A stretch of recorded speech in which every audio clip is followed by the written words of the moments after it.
Assalamu alaikum Kuba Azıkulov. Бүгүнкү оюн жөнүндө өзүңүздүн оюңузду айтып кетсеңиз. Кандай деңгээлде өттү?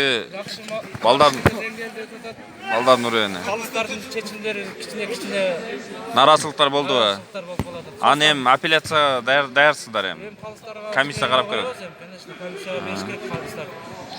Канчанчы месттен алдыңыздар? 2. Канча команданын ичинен? 11. Жакшы, бул деле жакшы ийгилик эми. Мурда бирде алып жүргөн спортко кайтышыңыз менен анан жанагы азыр Эрнис Мусаев боюнча кичине талкуулап атпайбы прессада? Өзүнүн командасына башка командага өтүп кетти деп бул сезонду аяктабай туруп. Ошого кандай дейсиз? Эрнис Мусаев өз курамасында эле калыш керек болчу.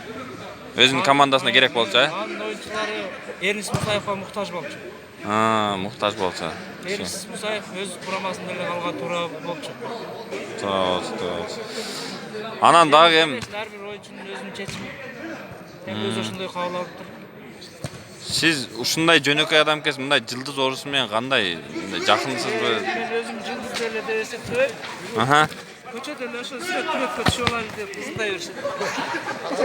Ызылдай беришет, Азыр түшүп коесузбу же түшпөй деген? Түшүп коесуң да анан. Жакшы.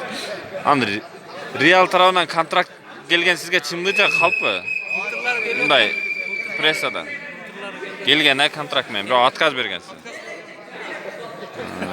Волейбол жанынан айтып кетпейсизби? Волейболдо да ушундай эле. Волейбол боюнча айтмакчымын. Кайсы жылдын мыкты волейболчусу болдуңуз эле? 82. 82, Лучший игрок. Акыркы оюнда мындай күчтүү оюн, мындай эсиңизде калган кайсы эмеде болгон, мамлекетте болгон оюн? Бразилияда кокон. Бразилияда, ошол эсте калган, Мейли рахмат. 89-жылы Бразилияда. Мейли рахмат интервью бергениңиз үчүн. Дагы көрүшөбүз.